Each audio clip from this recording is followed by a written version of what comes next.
All right, so electrochemistry. We're going to talk a bunch about electrochem, and at the end of this chapter, probably not this week, we will tie it back into thermodynamics because ultimately that is everything.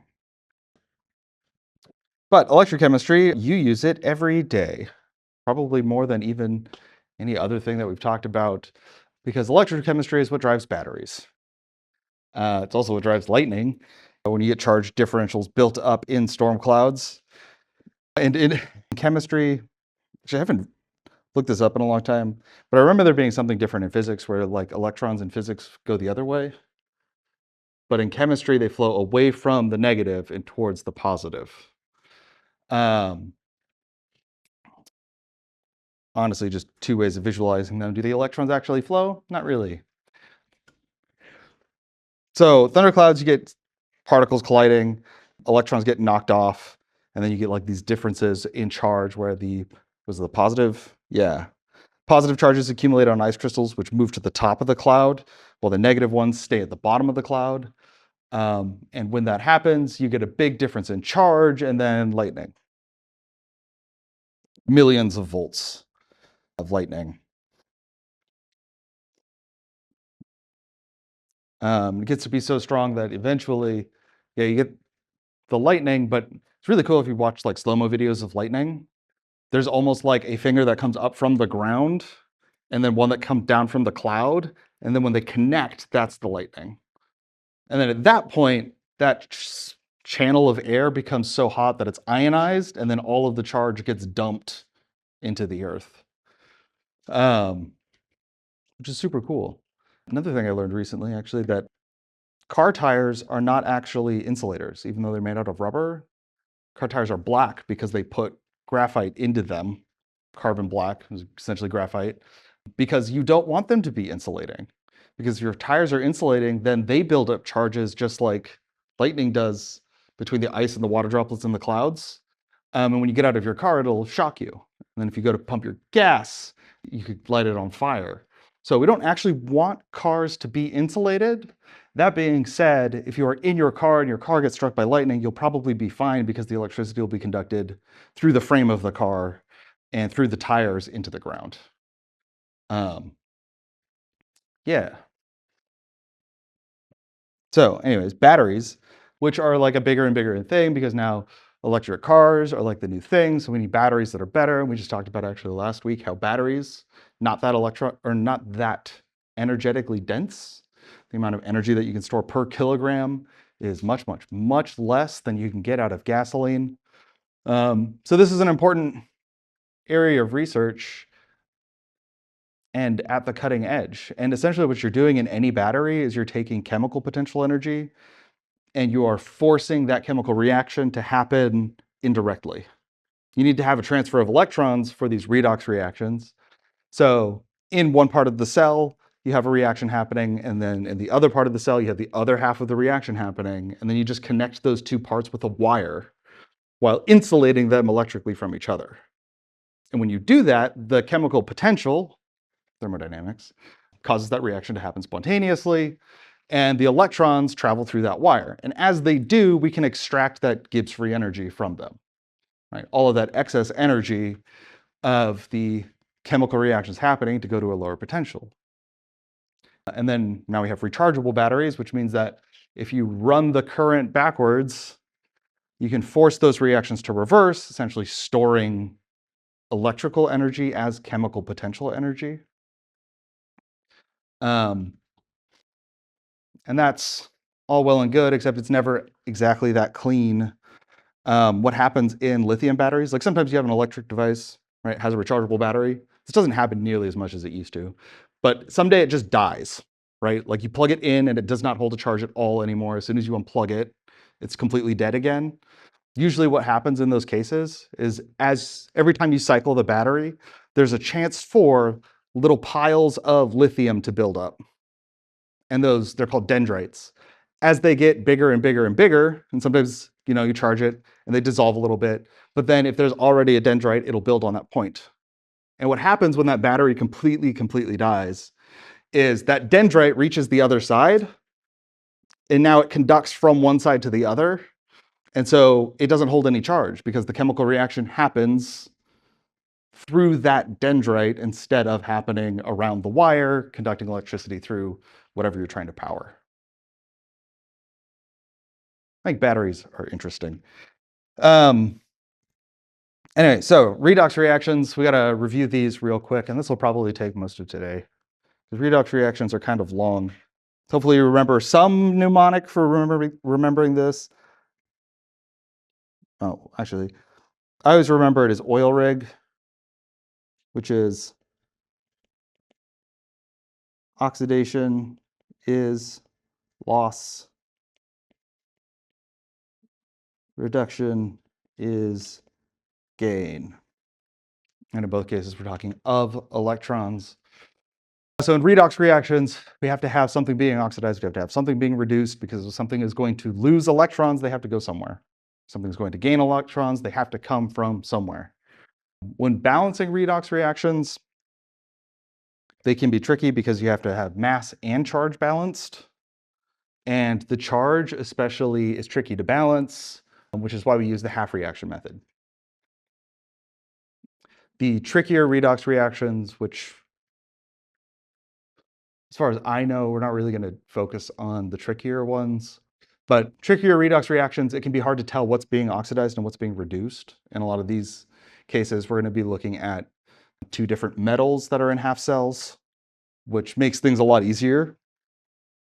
But they don't have to be metals. So, of course, you got to tell what's being oxidized, what's being reduced. So there's orders of priority to these rules.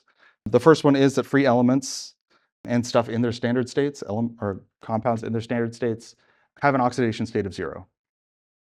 So most often you'll see this as something like sodium, and not just sodium, but it'll be like sodium solid, it'll be chlorine gas. So each of those will have oxidation states of 0. If you see something that's not aqueous, essentially, then it's probably going to have an oxidation state of 0 if it's written by itself. Monoatomic ions, so if it's something by itself, this is when the oxidation state is equal to its charge. Those ones are nice and easy also. So if it's written as Na plus, Cl minus, those have oxidation states equal to their charge, or like Fe2 plus. And then the sum of the oxidation states of all the atoms has to equal to 0. So for sodium chloride, those add up to 0. I mean, it's the same thing with balancing charges. So for iron, I'd need 2 Cl minuses if it's iron 2. But this also applies for molecular compounds, not just ionic. So, for ionic, wait, was that for ionic compounds? Did you see that? No, a compound is 0 if it's charge balanced. But really, oh, these are two separate rules. The sum of oxidation states is equal to whatever the charge is of the polyatomic ion or of the molecule. So if it's neutral, then there's not going to be a charge written, of course, and that'll be 0. But in the case of a polyatomic ion, it's going to equal the charge of the ion. So for something like nitrate, every oxygen is 2 minus, and nitrogen has to be whatever it takes to make the overall 1 minus. So we have some rules for which ions are, or which elements get their charge in terms of priority, or their sort of base oxidation state in terms of priority. Group 1 metals are always +1, group 2 metals are always +2. The nonmetals are things get a little bit trickier, where it goes in this order. So fluorine is always -1. There's nothing that supersedes fluorine, at least in this class.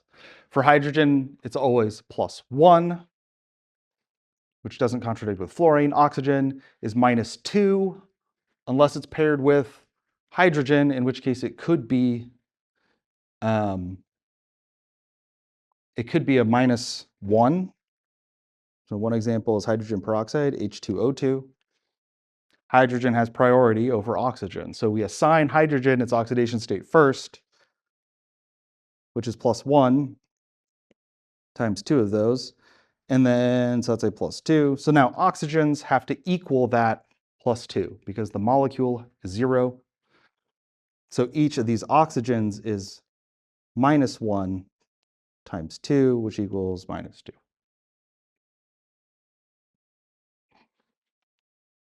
And then we go more generally, group 7A, 6A, and 5A.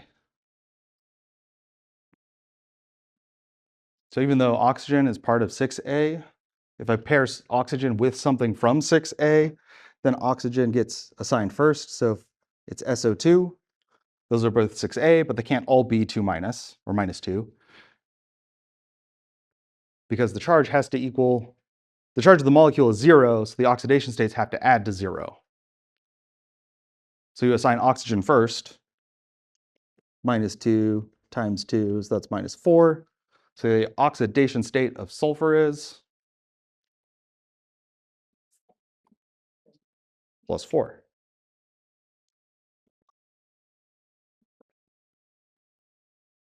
+4 -4, 0.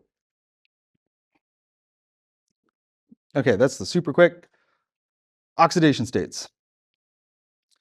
So when you're doing half reactions, we want to assign oxidation states to all the atoms, identify the states being oxidized and produced. I guess that will matter later. Separate the overall reaction into your half reactions. And again, when this is like one metal's being oxidized, the other metal's being reduced, that's always easier. When it's actually one of the hard ones, if you want to do it, if you want to try a hard one, is copper reacting with nitric acid? Um,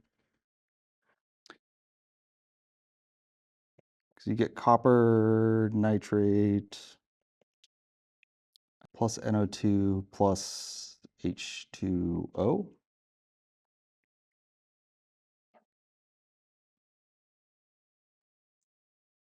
Yeah.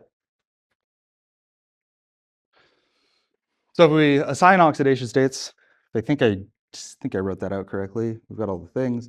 So copper here is 0. Copper and copper nitrate is going to be what? 2 plus. Each of the nitrates is 1 minus, which means the charge on the copper is 2 plus. So this is +2.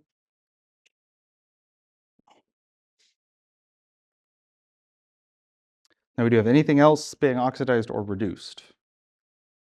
Actually, let's just go through them. For nitric acid, we assign the priority, or we assign oxidation states according to priority. So out of hydrogen, nitrogen, and oxygen, which gets assigned first? Hydrogen. And then we assign oxygen, and then nitrogen has to be whatever is left over to get to the overall charge of 0.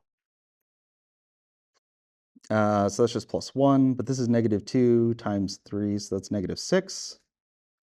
So I've got a +1, I've got a -6. That has to equal 0, so this is +5.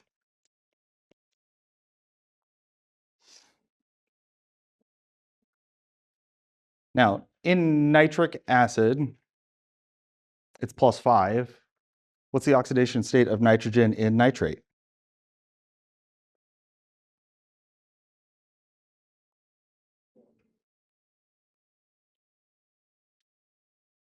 Nitrate. That is in the other, yeah, nitrogen dioxide. It's still 5. Because nitrate would be NO3 minus, which means that this is, again, the oxygens we assign first, -6. So the nitrogen has to be +5. So this is still +5. My oxygens are still -2. So that oxidation didn't change. So my other half redox reaction, one of them will be copper, turning into the copper and copper nitrate, copper to copper nitrate. But the other one can't be nitric acid to nitrate because there's no change in oxidation state.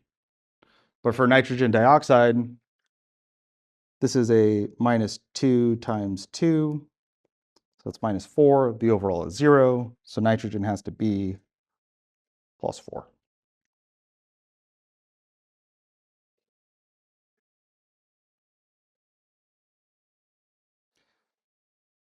So if nitrogen goes from a +5 to +4, is it being oxidized or reduced? Oxidation is gain. Oxidation is gain of electrons. So it goes from +5 to +4. Did I just say oxidation is gain? Cool. Reduction is gain.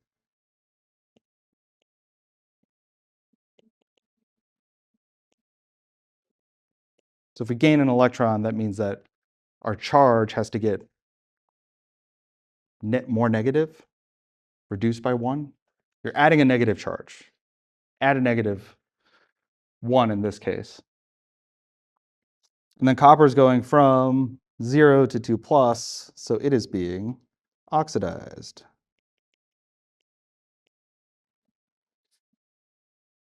Or oxidation.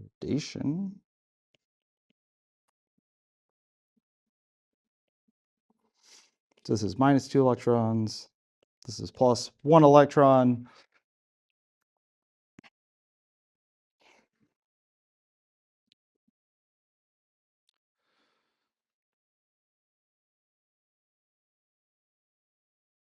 And if you remember from Chem 1, this is called a disproportionation reaction. So the nitrate and the nitric acid is in 2 different half reactions. Like I said, this is a hard reaction to balance.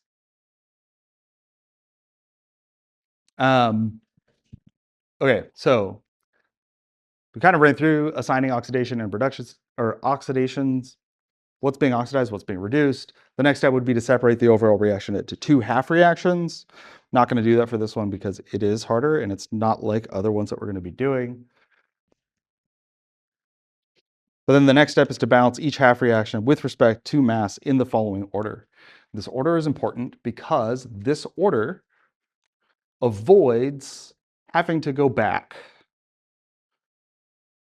So sometimes you have elements that are not balanced, but they also have oxygen as part of their formula. Actually, one of them would be like CrO4 to Cr2O7. If I balance oxygens first, and then I come back and I balance the chromate, I'm going to have to rebalance oxygen. So this is why we always balance everything other than hydrogen and oxygen first. And then, I should have put charges on this, but then we balance oxygen by adding water. The reason we balance oxygen by adding water is because we're doing all of our reactions in aqueous conditions, so there's always water around. It's just whether or not it's included as part of the reaction. And we want to balance this first because obviously it has hydrogen in it. So if I balance hydrogens first and then I balance oxygen, then I have to go back and rebalance hydrogen. So really, this is just about doing things in the most efficient way possible. And in my opinion, it always helped to understand why you do it in that order. Balance everything except for oxygen, because later I'm going to balance oxygen by adding water, which won't change anything else. If I balance oxygen next, then I also add hydrogens, and then in the last step, I can balance with hydrogens, because kind of like water, there's always like free hydrogen available from like H3O+, or even just from water if it turns into hydroxide. All right, and that balances everything with respect to mass. The next step is to balance everything with respect to charge. This kind of happens in 2 steps because we take our half reactions and we balance each of those with respect to charge by just adding electrons.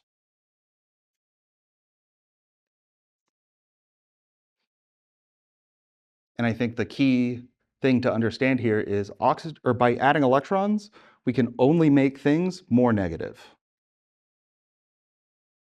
So when you look at both sides of your reaction, you're going to be adding electrons to the more positive side every time. So you're always going to be decreasing the charge on one side to match the other.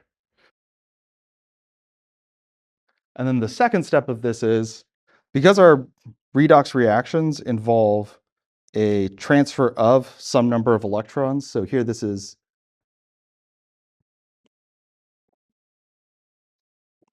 here this loses 2 electrons.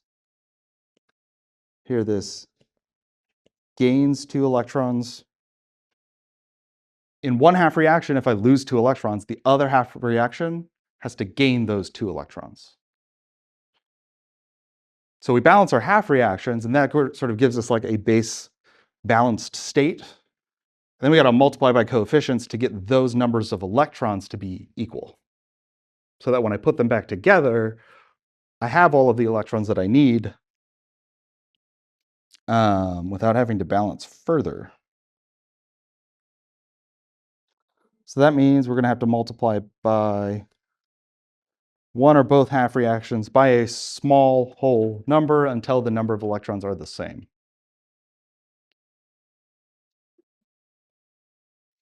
After that, we add our reactions back together and we check. Now I will say, at the step 4 here, there is a critical check that you can do to make sure that you balance those half reactions correctly. Because if one of my reactions is losing electrons, the other half reaction is gaining electrons, that means one of them has to have electrons in the reactants, and the other one has to have electrons in the products. So if you balance by charge and you put electrons in the reactants on both or in the products on both, then something else is wrong.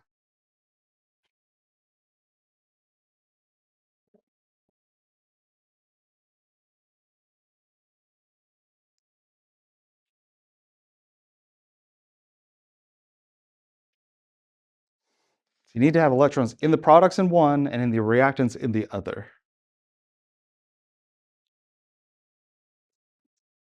Can save you a lot of time and suffering, because that's like the last step of balancing the half reactions. And the next steps when you put stuff back together can get kind of messy. And then if anything's the same on both sides, so like your electrons should always completely cancel. Waters can cancel, hydroxides might cancel, hydrogens might cancel. But you'll cancel those species on either side. And then check that your atoms and your electrons are balanced. Or atoms and charges. Oh, I didn't erase any of these slides, did I? Cool.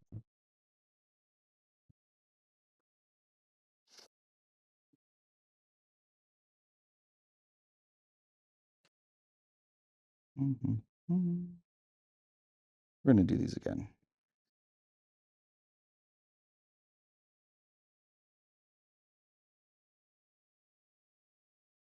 All right. So this is actually probably a pretty representative reaction of a lot of the ones that we'll see. Not going to be too complex. So we want to balance this reaction. It's an easy one, so we can do all the basics, or at least most of the basics. First step is assigning oxidation states. So oxidation state of H+.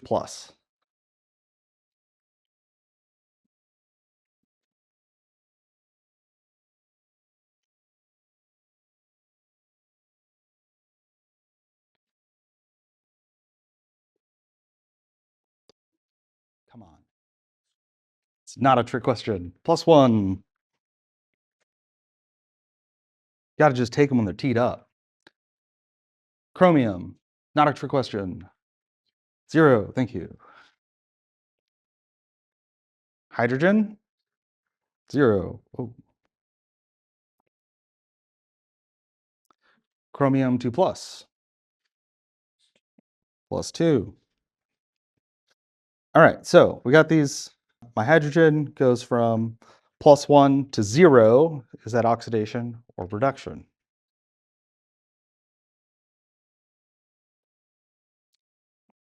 plus 1 to 0. Do I add an electron or remove an electron? I know this is tricky. We're adding 1 electron, so reduction. Honestly, the only difference is that I have more practice. These are just tricky to think through. You just have to like double, triple check in your head. They do get a lot easier. Chromium from 0 to plus 2 then. Oxidation. Yeah, it has to be the other one.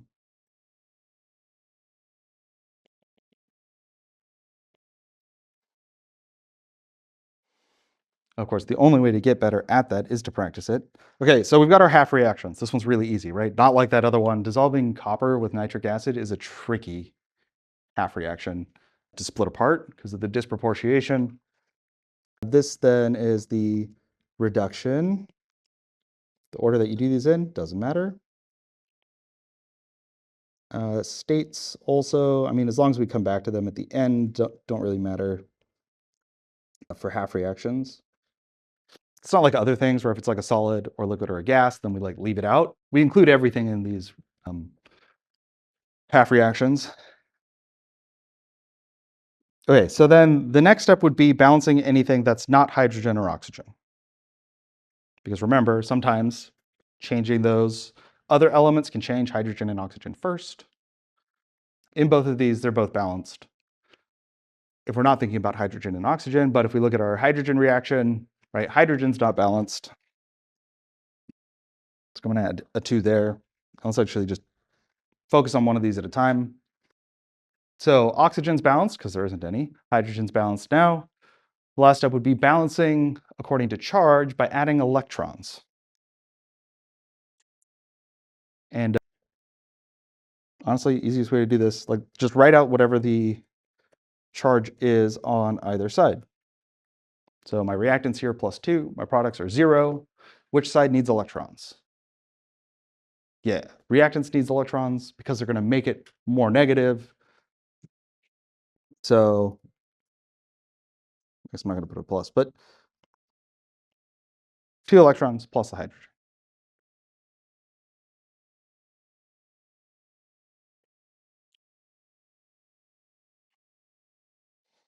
And then for the chromium half reaction, this is 0, this is plus 2. So which side needs electrons? The products. This was what I was saying, check to make sure you have electrons in your reactants in 1. So my hydrogen reaction has electrons in the reactants. My chromium reaction has electrons in the products. So unless I made a mistake that still puts the electrons on the opposite sides, we're good. And the next step then is to balance the electrons across the 2 half reactions. Now in this case, they're both 2. So I don't need to do anything extra. If one of them was 1 and the other one was 2, then I would multiply one of them by 2. If one of them was 2 and the other one was 7, then I got to do 7 and 2 and we end up with 14. Foreshadowing. So my recommendation here in terms of like bringing these back together, if you're working on an iPad, it's a lot easier. You could just like, I would just duplicate them and stack them on top of each other, like one over the other, and then basically add them down. But if you're not on an iPad and you can't do that because you're working on a piece of paper or taking a test, I would go in the same order that you have in the original reaction. That makes sure that you have everything because it should add up to at least that plus new things. So if I put H2 over here, then I'm looking over here to see like, did I add a coefficient? Did I change anything with H2? I did not, so it just goes in there. That's gas. Plus, now my chromium 2 plus. And we didn't really change anything there. And then going to the left, again, my chromium. I'm looking over here and say, okay, yep, don't need to add anything to that. Plus, now this is the one thing that we did actually add was that this is now 2H plus instead of 1H plus, which is really all we needed to balance this.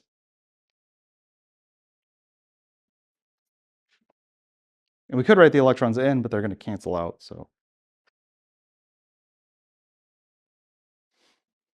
That is another tip.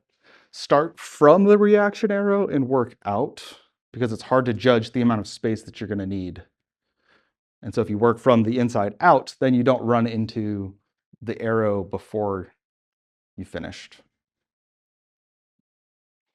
Cool. So that's a nice, easy one to get started. This one's also not too bad, but now we have those oxygens in there. So oxidation state of iron, +2. Oxidation state of the other iron, +3. So is that being oxidized or reduced?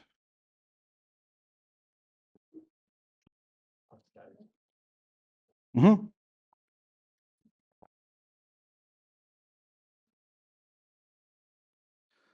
We can do the other easy one.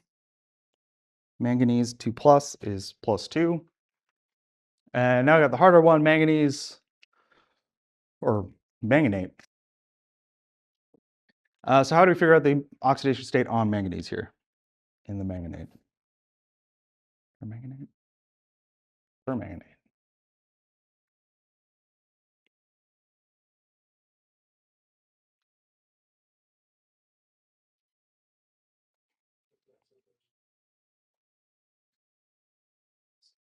Yeah. So each oxygen is -2. So the total there is going to be -8. And this has to equal -1. So what plus -8 equals -1? It's a +7. So this is going, manganese is going from 7 to 2, which means it's gaining electrons. So it's reduction. So then one of my reactions is going to be Fe2 plus to Fe3 minus, 3 plus. Why did I say minus?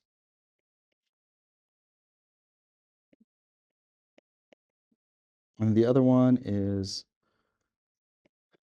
permanganate. Manganate? Permanganate.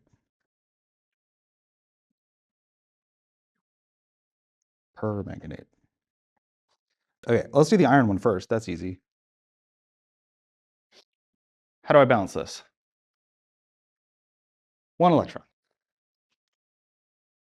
in the products, right? Because this is +2, this is +3, so plus a -1 equals +2.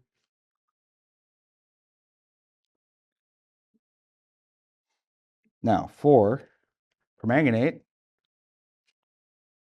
to manganese, 2 plus, a few more steps here. So first we want to check anything that's not oxygen, hydrogen. Check. Make sure you do check that.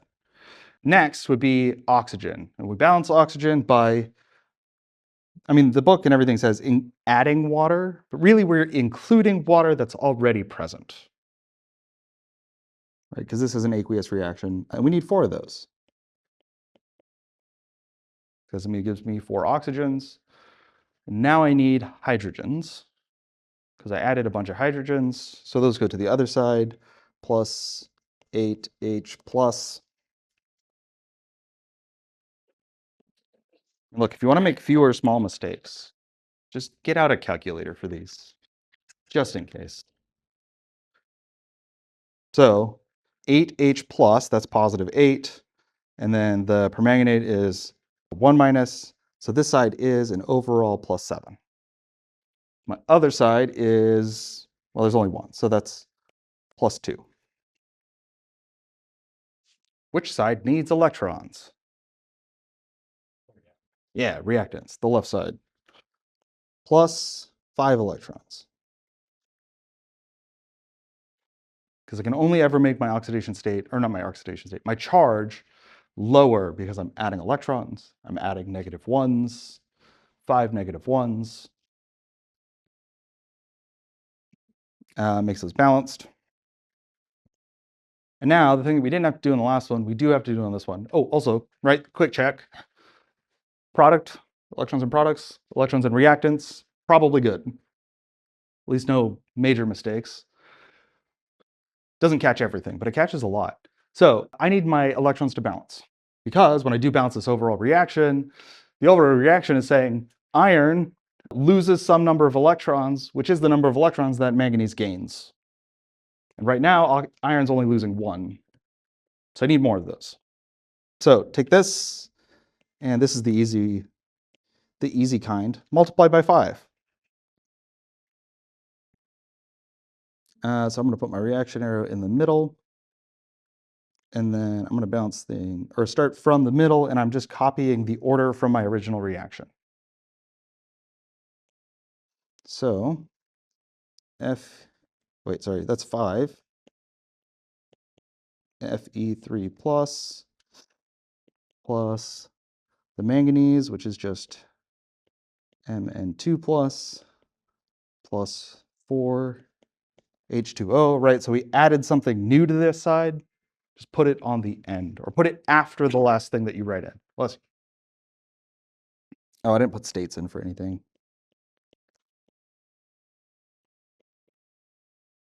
Okay. And then again, starting from the reaction arrow, moving out to make sure that I have enough space for everything. Because man, is it a pain to like start on the outside and then work your way in and then have to erase everything and then move it out a little farther and then get the spacing wrong again. Just start in the middle. Because we didn't change that. And this is aqueous plus. And now I'm going to do the iron 2 plus, which is now a 5.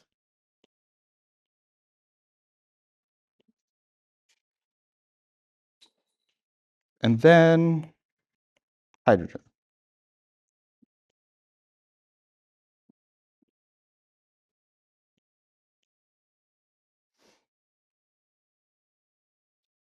There you go.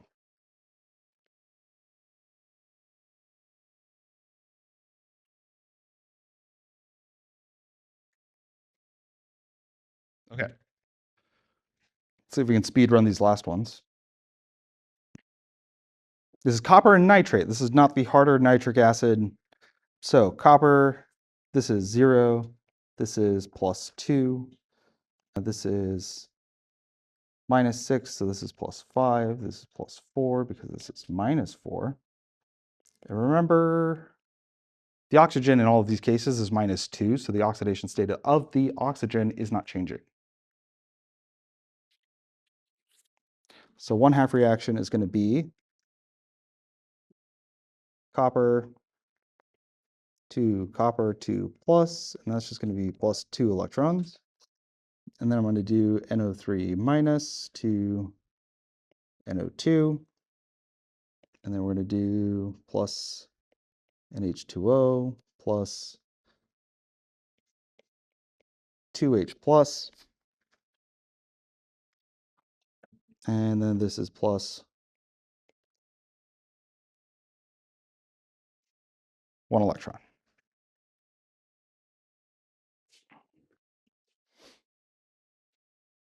2 plus 2 minus. So I've got, again, electrons in my products and in my reactants. So that's bueno. And then this has to be multiplied by 2.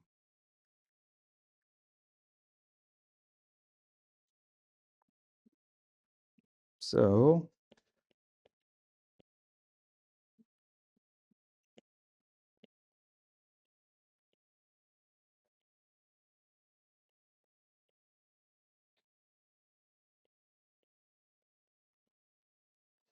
then on the other side, it's going to be NO3 minus 2 of those plus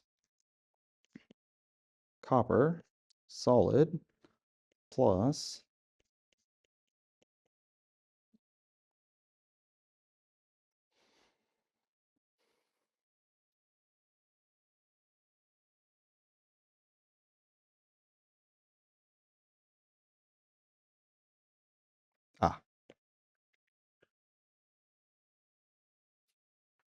so something felt off. So we check now our charges. I guess we didn't do that on the last one. This is 4 plus, that's 2 minus. That's an overall 2 plus. And then over here, 0, 0, that's 2 plus. That side's 2 plus. They're balanced.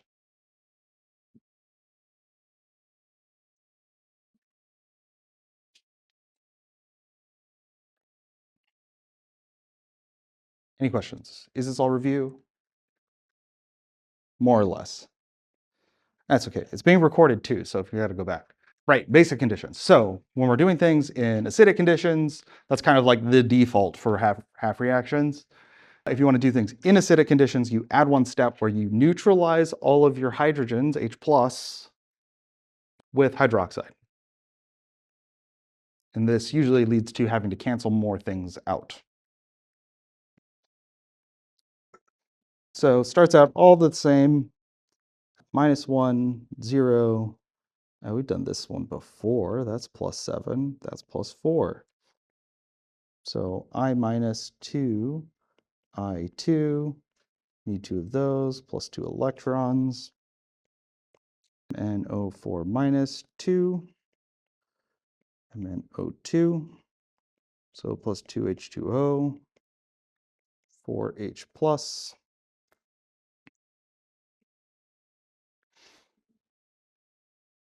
Now really the big hint on this one is, like, which side do I need to add electrons to? Well, this reaction, which I already finished, has things in the products. So I should have electrons in the reactants here. And if I look at my products versus my reactants, this side is 0 in my products. This side is +3. So to get +3 down to 0, add 3 electrons.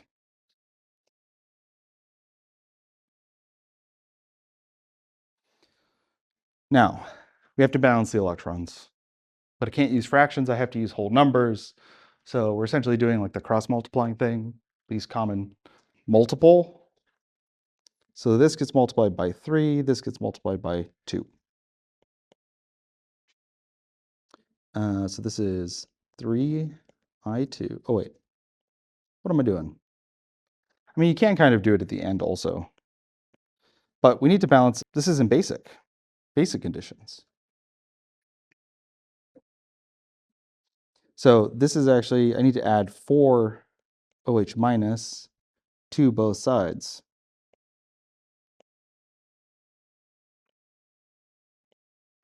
And because I'm adding 4 hydroxides to both sides, then the difference in charge is going to cancel out.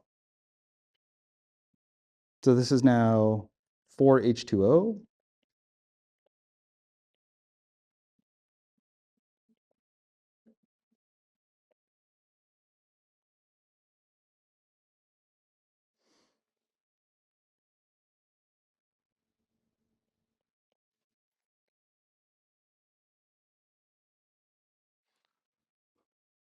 So now the reaction's got -4 on both sides, but I can also cancel out some of these waters. So this is 2H2O. And now this is just no H2O. Now we multiply this by 2, multiply this by 3. So it's going to be 3I2 plus O2 and O2 plus 4 OH minus.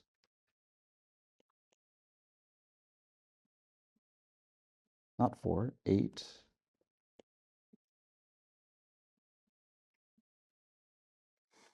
And then this is 3I minus plus 4H2O. 6I minus.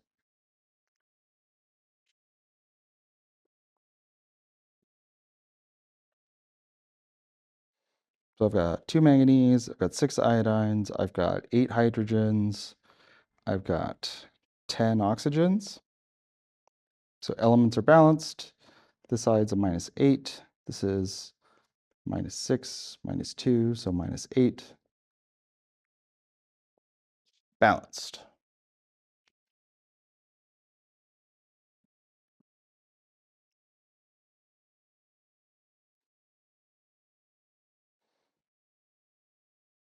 Perfect. Okay. So last one, -2. So this chlorine is +1. Interesting. This chlorine is -1. This is going to be -8, so this is +6. The hydroxides we can kind of just treat as like the oxidation state of hydrogen in hydroxide is always going to be +1. The oxidation state of the oxygen is -2. That's important because none of my oxygens are changing, but the overall being -1 tells me that this is a -4, so this chromium has to be a +3.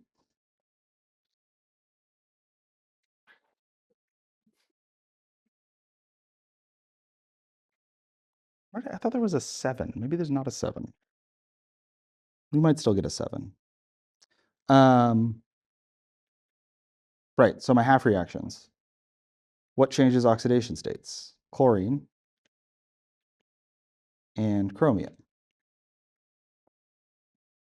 So the chlorine half reaction will be ClO minus 2Cl minus. The chromium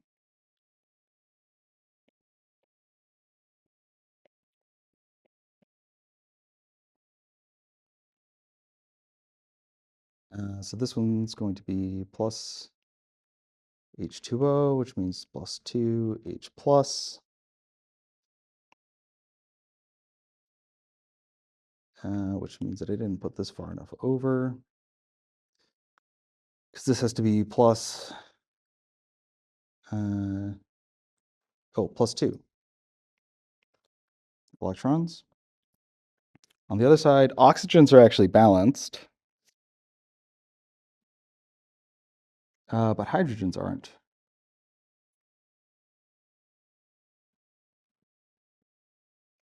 Or H plus.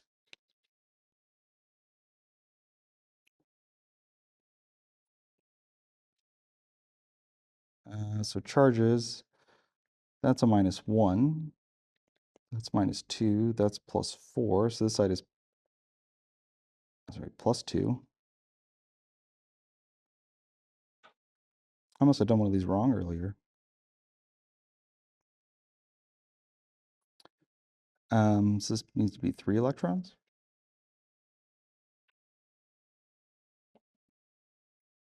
We got electrons in products and reactants, so that's good.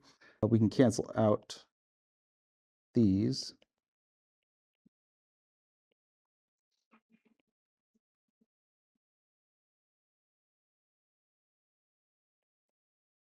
This is now 2E minus plus 2H2O plus ClO minus.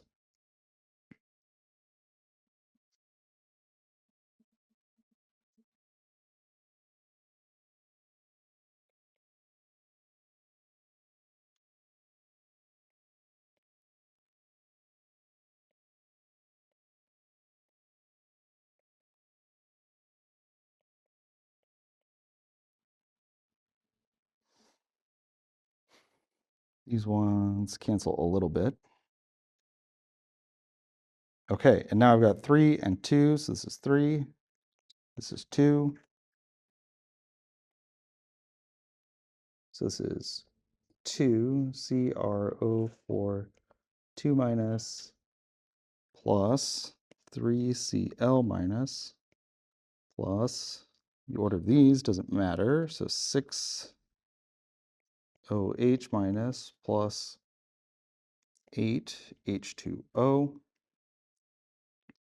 And then on the other side, CrOH4 minus. I think I missed that minus earlier. Maybe that's why I ended up with 7. 2 plus C minus, which is 3 plus H2O plus, not 4, but 8, OH minus. Nope, this is a 3. And then the 3 of those cancel with these, so that was going to be with 5H2O. And these 8 hydroxides cancel with those, so at least we have 2 hydroxides.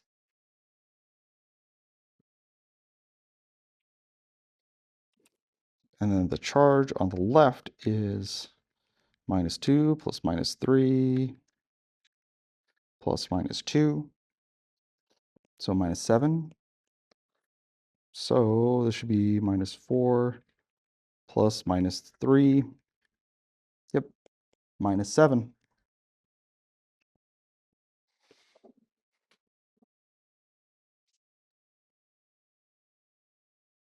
So redox reaction speed run.